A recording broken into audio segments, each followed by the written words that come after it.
오늘 말씀은 에스겔 11장 14절에서 25절 말씀입니다. 14절 여호와의 말씀이 내게 임하여 이르시되. 오늘 말씀은 하나님이 하나님의 영이 감람산에 임해서 포로로 붙잡혀 있는 그발 강가까지 이렇게 옮겨오는 환상을 보게 되는 에스겔의 말씀인데요. 그 전에 우리가 그 예루살렘 안에서의 혼란한 상황을 보여줬습니다.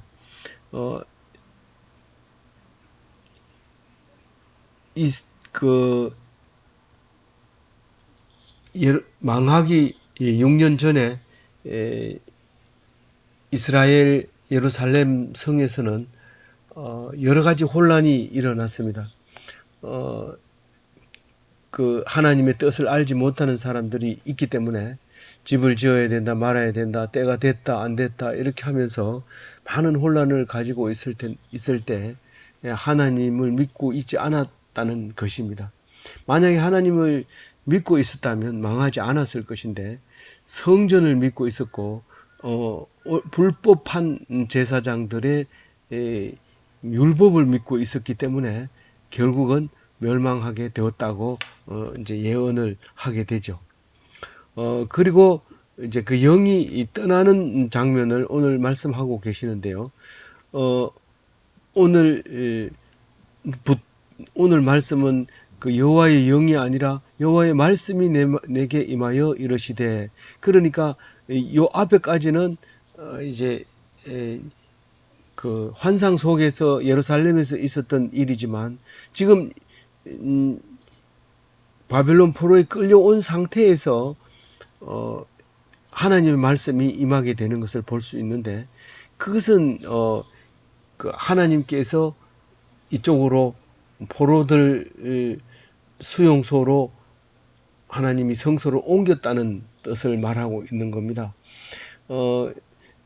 예루살렘 성전을 두고 1500km나 되는 먼 거리를 포로로 끌려와서 거기서 집단 생활을 하면서 제사장이 되어서 이제 나이 30이 돼서 끌려온 지 5년이 됐는데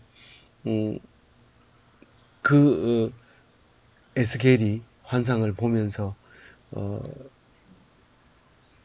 하나님 말씀이 임하게 되기 전에 그 예루살렘에 있는 지성소에 있는 하나님이 이 환상을 통해서 자기가 있는 그발 강가로 오게 되는 환상을 이제 보게 되는 것입니다. 그러면서 이런 말을 합니다. 15절에 인자야 예루살렘 주민이 내 형제 곧 내 형제와 친척과 온 이스라엘 족속을 향하여 이르기를 너희는 여호와에게서 멀리 떠나라. 이 땅은 우리에게 주어 기업이 되게 하신 것이라 하였나니. 예루살렘에 남아있는 사람과 포로가 되어서 바벨론으로 끌려온 사람 두 가지로 나누어지고 있는데요. 그때 사람들, 특히 이 남아있는 사람들의 생각은 어떠한가, 그 말을 지금 하고 있는 겁니다. 그러니까 형제라고 말하는 뭐 친척도 있고 온 이스라엘을 말하는 거죠. 이 형제들이 에게 뭐라고 얘기하냐면, 너희들은 이제 하나님을 떠나게 되지만 우리는 하나님을 모시고 이 땅에 살겠다. 약속하신 이 땅에서 하나님을 모시고 영원히 약속대로 살겠다. 우리는 남은 자고 너희들은 이제 떠나버리니까 너는 하나님 없는 곳으로 간다. 이렇게 말하고 있었고, 떠나는 사람도 그렇게 생각했고 있는 사람도 그렇게 생각을 했다는 거죠. 그런데 그게 아니라는 것을 이제 말하고 있습니다. 16절에 보면 그런즉 너는 말하기를 주 여호와의 말씀에 내가 비록 그들을 멀리 이방 가운데 쫓아내어 여러 나라에 흩었으나 그들이 도달한 나라들에서 내가 잠깐 그들에게 성소가 되게 하리라 하셨다 하고. 하나님의 말씀이 이 그랄 강가에 있는 에스겔에게 임할 때 거기서 비록 백성을 예루살렘에서 온 사방에 흩었지만은 그러나 그들이 간 그곳에서 내가 잠깐 성소가 되게 하리 내가 성소가 되리라 그렇게 말을 했다고 네가 그렇게 말해라 하고 에스겔에게 말한 거죠. 그러니까 에스겔은 그 환상 속에서 이 말씀을 기록하고 전파하고 있는 거죠. 그러니까 하나님을 떠났다고 예배 안 드리고 뭐 그런 거 하면 안 된다. 분명히 여기에 하나님께서 계신다. 우리 여기가 성소라고 했다. 그 얘기를 하면서 하나님 앞에 회개하고 돌아오기를 위하여 이 말씀을 주시는 거죠. 그러니까 성소가 여기 있다는 거예요. 예루살렘에만 있는 게 아니고 이 1500km 떨어진 그랄 강가에 여기 있다는 거예요. 그러니까 여기 있는데 이거 잠시만 있겠다는 거예요. 70년만 있겠다는 거예요. 그래서 이제 석방이 되면 이제 포로가 이제 귀환하게 되는데 잠깐만 여기 있고 나중에 도로 찾게 해주리라 이제 이렇게 얘기하는데 잘 읽어보면 도로 찾게 해주리라 이렇게 말을 하지 않습니다. 이스라엘 땅을 너희에게 주리라 이렇게 얘기합니다. 너는 또 말하기를 주 여호와의 말씀에 내가 너희를 만민 가운데서 모으며 너희를 흩은 여러 나라 가운데서 모아 내고 이스라엘 땅을 너희에게 주리라 하셨다 하라. 사실 그러면 이것은 이제 도로 뺏겼다가 도로 찾는 이 도로라는 말을 쓰든지 다시라는 말을 써줘야 되는데 그게 아니고 이스라엘 땅을 너희에게 주리라 이렇게 얘기합니다. 그 지금 만약에 이게 도로 준다든가 다시 준다든가 이런 말을 쓰게 되면 백투 예루살렘이라고 하는 지금 선교 단체들이 말하고 있는 그것은 맞는 거예요. 그런데 이스라엘 땅을 너희에게 주리라 이 말은 우리가 이스라엘 땅이 된 겁니다. 예수님으로 말미암아. 그러니까 예수님이 오시기 전에는 알 수 없어요. 이게 이스라엘 그 땅만 이 사람들에게 준 것이 확실했어요. 우리하고 관계없는 거예요. 근데 예수님이 오셔서 이 구약 성경이 유대인들이 도로 땅을 차지하고 있는 것 그것은 진짜 이스라엘이 아니라 예수님이 주신 말씀으로 말미암아 우리가 이스라엘이 되는 거죠. 그러니까 굳이 이스라엘의 예루살렘으로 찾아갈 필요가 없어요. 성경의 배경이기 때문에 가서 한번 보는 것은 좋지만 뭐 그렇다고 해서 뭐 정기적으로 일정한 날에 찾아간다든가 그 모스크처럼 무슬림처럼 그 라마단 기간에 떼거리로 모여서 압사사고 일어나는 그런 그 모임 그런 성지는 기독교인은 아니라고 하는 것을 분명히 말하고 있습니다. 물론 이 사람들은 70년 뒤에 이제 와가지고 나라를 재건하지만 다시 이 로마에 망하게 되고 2000년 가까이 있다가 2차 대전이 끝나서 다시 모여서 성경대로 이스라엘을 건설하지만 그 사람들은 성경을 가지고 열심히 현실적으로 받아들임으로써 그런 일을 이루어내지만 그러나 예수님은 그렇게 생각하지 않았어요. 예수님은 그렇게 생각하지 않았어요. 이것은 땅에 있는 이스라엘이 아니라라는 것을 말해주고 있죠. 이 유대 백성이 이 바벨론에 망할 때도 하나님이 예루살렘에 있으니 누가 그것을 멸망시키리요 했지만 바벨론이 와가지고 멸망시킴으로써 이 성소가 바벨론 포로들에게 옮겨가는 이야기를 하고 있잖아요. 그러니까 그게 고정되어 있는 성전이 아니라 너희가 성전이다라고 예수님이 말함으로써 우리가 걸어다니는 성전이 돼버린 거예요. 그래서 하나님과 함께 그렇게 살아가죠. 하나님이 내 안에 거하고 내가 그 안에 거하면 우리는 하나가 되어서 하나님이 지금 다니고 있는 거예요. 그래서 누가 뭐라 하면 너 지금 누구 보고 그랬는지 아냐? 너 하나님 건드렸다는 사실을 알고 있느냐? 이렇게 얘기를 해야 돼요. 그러다가 한 대 더 맞으면 때리면 맞아야 되지만은 맞고 그러면서 하나님한테 일러줘야지요. 제가 바른 말을 했는데 나를 때려.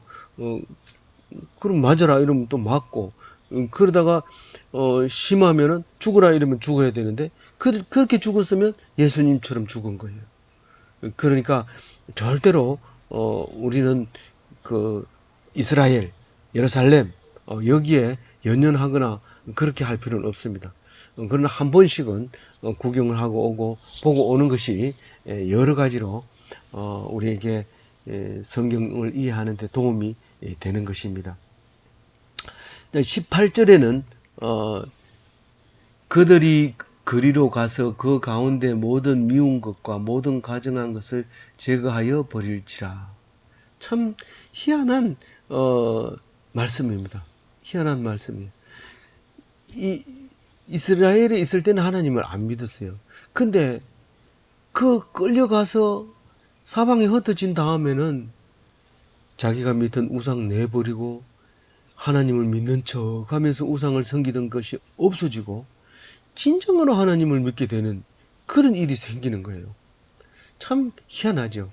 맏아들이라고 축복하면 둘째 아들이 복을 받고, 이 유대인을 복을 내리기 위해서 예수를 유대인 가운데 주니까 안 믿어가지고 이방인들이 예수를 믿고, 이 에스겔 보고 가서 말해라 할 때 유대 백성에게 말하라 안 듣는다는 거예요.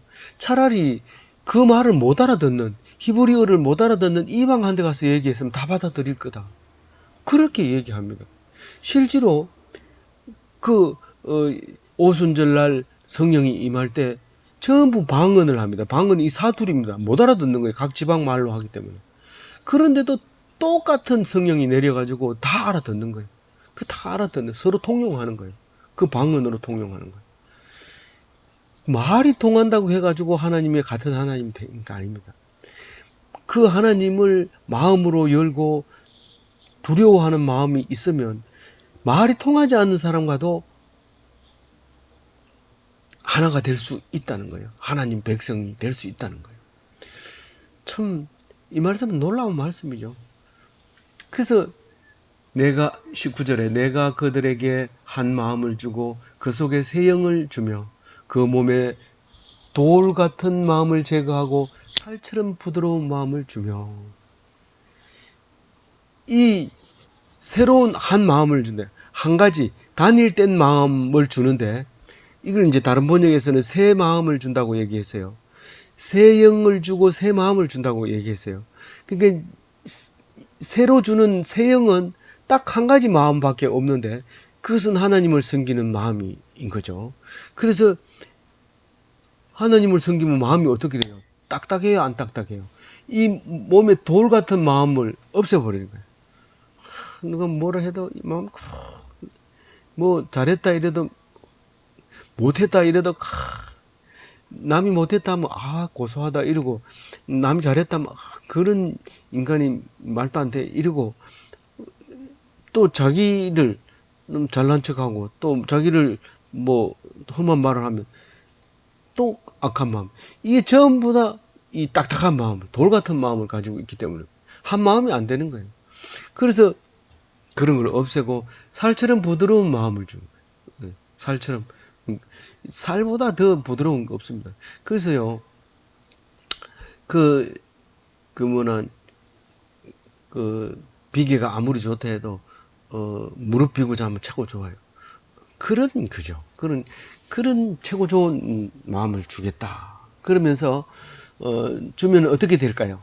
그 돌 같은 마음을 제거하고 살처럼 부드러운 마음을 주면 20절 내 율례를 따르며 내 규례를 지켜 행하게 하리니 그들은 내 백성이 되고 나는 그들이 하나님이 되리라.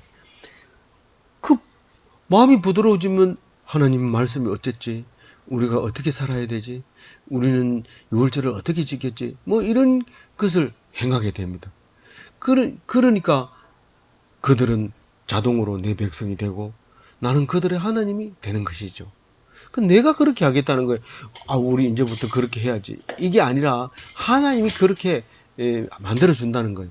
그럼 우리가 그러면 하나님을 믿는데 별로 노력 안 해도 됩니까? 안 해도 돼요. 그런데 자동으로 돼요. 자동으로 하나님 백성이 돼요. 어떻게 하냐면 내가 사랑하는 하나님의 아들이 분명하다면 나를 고난을 줍니다. 그래서 그 고난 속에서 하나님을 찾게 되고 하나님인 것을 알게 됩니다. 그렇게 가르쳐 주는 거지, 내가 뭐 신학교 들어가서 공부 열심히 한다고 해서 하나님 아들 안 됩니다. 그럼 뭐 다른 방법, 세상 사람은 그렇게 하죠. 그렇지만 신학교 나왔다고 해서 하나님의 사람이 아니라는 거죠. 절대로 아니라는 거죠. 고난을 받아야 하나님의, 그 고난을 통해서 하나님을 알고, 그리고 하나님의 규례를 지키고 하나님의 백성이 된다는 사실입니다. 우리는 이거를 모르고 있을 때 열심히 노력해서 엉뚱한 세상 사람이 하는 모양을 닮아 하는데, 그게 아니래. 그렇게 하면 안 되는 거예요. 하나님께 완전히 피동돼. 그럼 공부 괜히 했네. 괜히 한 게 아니라 하나님이 하라고 했기 때문에 한 거지. 네 마음대로 한 게 아니라고요. 네 마음대로 한 게 아니라고요.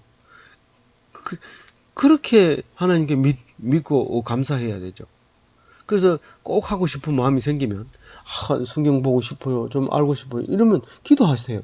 그러면 성경 보게 해주는 거죠. 기도도 안 하고 뭐 하면 어떻게 하다 보니 그래 됐지, 뭐 내가 원래 머리 좋으니까 그렇게 된 거지, 이렇게 하면 안 되는 거죠. 그거는 하나님 믿는 사람이 아니에요. 그런데 21절에 딱 일침을 가하는 말이 있죠. 이거는 성경 66권 속에 어디에든지 있는 겁니다. 21절 같이 읽어봅니다. 그러나 미운 것과 가정한 것을 마음으로 따르는 자는 내가 그 행위대로 그 머리에 갚으리라. 나 주 여호와의 말이니라. 이 끝에 나 주 여호와의 말이라는 것이 더 중요합니다. 사실은 이 앞에 말보다가, 만약에 주 여호와의 말이 아니라면, 혹 이 주 여호와의 말이 아니고 사람이 했는 말이라고 생각하는 사람이 있다면 21절은 안 읽어도 돼요. 21절은 뭔 얘기냐면, 미운 것과 가정한 것. 미운 것은 우상을 얘기하는 거고, 가정한 것은 마치 하나님을 믿는 것처럼 하면서 속으로는 우상을 따르는 거. 마치 하나님이 제일인 것처럼 하면서 돈이 우선적인 거. 다시 말해서 예배 드리러 갈 시간인데 돈 벌러 가는 사람이 가정한 거예요. 가정. 네가 하나님 믿는 사람이 아니에요. 율례와 법도를 지키려면 주의를 지켜야죠. 예배를 드려야죠. 그게 가정하지 않는 사람이에요. 일이 없는 사람 없어요. 예배 시간에 일이 있으면 예수 믿는다고 하면서 일하러 가면 그건 가정한 거예요.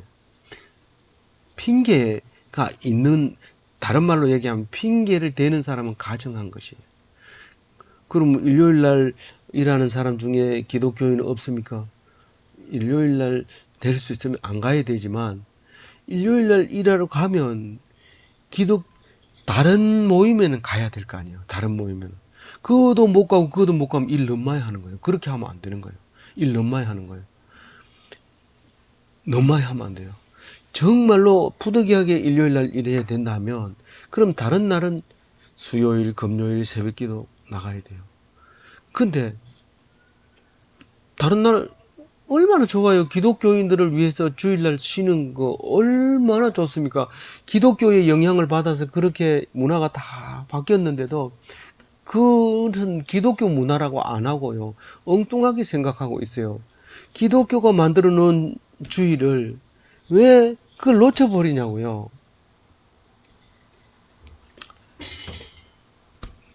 그래서 하나님이 말씀이라고 생각하는 사람은 미운 것과 가정한 것을 따르면 안 돼요. 그걸 따르면 반드시 심판을 받아요. 그 말이 그 행위대로 머리에 갚으리라, 이 말입니다. 그런데 만약에 하나님을 믿고 미운 짓과 가정한 짓을, 미운 것을 버리고 가정한 마음을 안 가졌다면 행위대로 머리에 어떻게 갚아요? 그거는 당연히 이 믿음으로 말미암아 구원을 받는 거죠. 그럼 그날을 두려워해야 돼요? 기다려야 돼요? 당연히 기다려야 되죠. 근데 미운 것을 따르고 가정한 마음을 가지고 있었다면 그날 안 올걸요? 이렇게 얘기하는 사람들이죠. 그렇게 말하는 사람들이 그런 마음을 가지고 있는 거죠. 근데 믿는 사람이 이것을 읽게 되는 거죠. 무슨 말이에요? 지가 자꾸 하는 사람은 지각하지 마세요. 이 소리를 못 듣습니다. 지각하면 점수 깎습니다. 이 소리를 못 듣습니다. 근데 지각 안 한 사람에게만 자꾸 얘기를 합니다. 지각하면 깎습니다. 점수 깎습니다. 근데 지각한 사람은 그 소리 못 들었는데도 지레 짐작하고 겁먹어버리고 학교 그만 자퇴합니다. 지각 자꾸 하다가 성적 안 나오면 하니까 안 나와버립니다. 왜 우리가 잘 믿는 사람에게 자꾸 심판받는다 공갈치고 겁나게 자꾸 그렇게 했어요. 겁나냐? 하나님을 믿는지 점검하는 거다.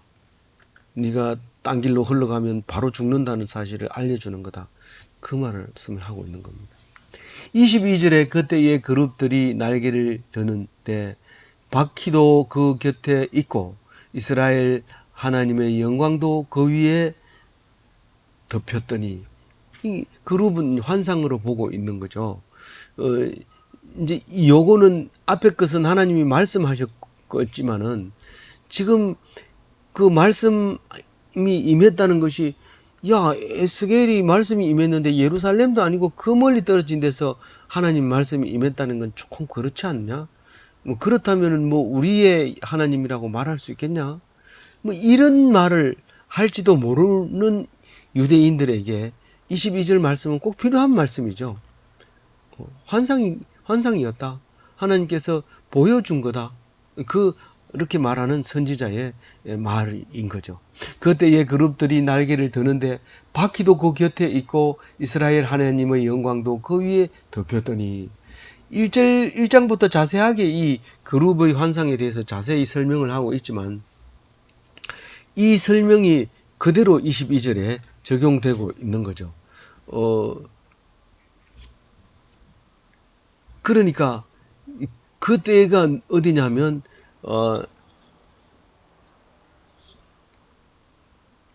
성소를 잠시 어디로 옮기리라? 그 흩어진 나라에 잠시 옮기리라. 그리고 불신자는 심판이 있으리라. 그렇게 말할 때에 그 환상이 다시 보이는 거예요. 그룹들과 날개와 바퀴와 하나님의 영광과 오르는 것과 이렇게 따라 붙어 있지도 않는데 같이 움직이는 것과 이런 것들을 보게 되는 거죠. 그렇게 23절에 여호와의 영광이 성읍 가운데서부터 올라가 성읍 동쪽 산에 머무르고, 지금 23절을 보면 말만 했지 아직 그랄 강가로 가지 않았어요. 이 여호와의 이 영광이. 그래서 이제 하나님이 성읍 가운데, 사실은 이게 성전 동쪽 문에 있어요, 지금 현재. 근데 그 영광이 성읍에서 이제 쫙 떠올라서 성읍 동쪽으로 쫙 갑니다. 그래서 동쪽 산에 가면 감람산이 있어요. 그 산에 딱 머물었습니다. 이 산은 예수님이 부활하신 후에 성천한 곳이기도 합니다.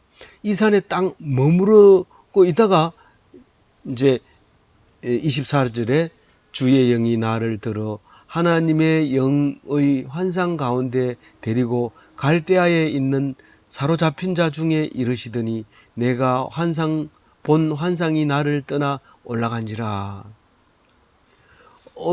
이게 제가 떠듬거리고 읽어가지고 무슨 말인지 못 알아들을 수도 있는데요. 그발 강가에 동행하는 하나님을 지금 표현하고 있는 건데, 환상에서 깨어난 에스겔에 대해서 말하고 있는 건데, 하나님의 영이 함께 이제 올라가서 사로잡힌 자 중에 이제 있게 됩니다. 그러니까 바벨론 포로 수용소 그발 강가에 있게 되는, 여기는 갈대아인에 있는 사로잡힌 자라고 말한 거죠. 그런데 거기 오셔가지고, 그러니까 다시 말해서 이 환상에서 여기 계속해서 이스라엘에 가가지고 있던 이 에스겔을 이 그발 강가로 옮겨놓고 난 다음에는 하늘로 올라가 버린 거예요, 하나님이. 그 말을 지금 환상이 나를 떠나 올라간지라, 그 말은 하늘로 올라가신 거예요, 하나님. 그리고 내가 다시 사로잡힌 자에게 그 보인 말을 이제 하는 거예요. 이 말은 누가 들을까요? 포로들만 듣는 거예요. 예루살렘에 있는 사람들은 듣지 못하는 거예요. 우리가 이야기할 때 사실 다른 사람 이야기하지만 듣는 것은 눈앞에 있는 사람만 듣게 되잖아요. 그래서 오늘 이 말씀을 보면서 그 1장의 환상이 지금까지 와서 환상으로 남아 있습니다. 지금 환상이 말한 것은 이제 다 했다 그 말을 합니다. 이 1장부터 11장까지 환상 이야기가 끝나는 이야기를 오늘 말하고 있는 것입니다. 비록 환상이지만 우리에게는 말씀으로 임하고 계시는 하나님입니다. 그래서 우리는 말씀을 들을 때 허황된 것 같지만 에스겔의 환상이구나 뭐 이 정도로 기억하고 들으시면 됩니다. 그럼 어떤 날 그게 기억이 무슨 말인지 해석이 안 되다가 해석이 될 때가 있습니다. 뭐 바퀴가 있고 바퀴 속에 바퀴가 있고 그 속에 영이 있고 그게 움직이면 따라서 움직이고 이렇게 하는 것들이 환상이 그림으로 딱 그려지면서 멋진 눈으로 보는 거 말고 환상적인 것을 보면서 6차원에 사는 사람이 3차원에서 살 때는 아무것도 아닙니다. 근데 3차원에 살던 사람이 6차원에 들어가면 기쁨이 막 배가 되는 거죠. 말할 수 없이 이제 커지는 건데 우리는 이 땅에 살면서 하늘의 삶을 살게 하려고 성경을 줍니다. 이 성경은 아주 높은 차원의 말씀입니다. 뭐 진리라고도 하고 최고의 높은 말씀이라고도 수준이 높은 말씀이라고도 하고 그렇게 말하지만 우리는 환상 속에 사는 분명히 4차원 가지고 해석이 안 되는 더 높은 차원의 이 말씀을 다른 거 시시한 거하고 비교하지 말고 시시한 거 바꾸지 마세요. TV 보는 시간도 줄이고 또 노래하는 시간 이거 즐거움을 즐기고 또 볼 건 봐야 되지만 그러나 우리는 가장 귀히 여기는 것은 말씀. 그래서 오늘 이 말씀을 듣고 TV를 보신 여러분들은 복이 있는 분입니다. 참 감사합니다. 잘 들어주시고 끝까지 잘 들어주시고 또 멀리서도 들어주시고 가까이서도 들어주신 이 말씀을 함께 들어주시는 게 동력자인데 이 동력자 여러분에게 감사드리며 오늘도 복 받는 날 되시기 바랍니다. 감사합니다.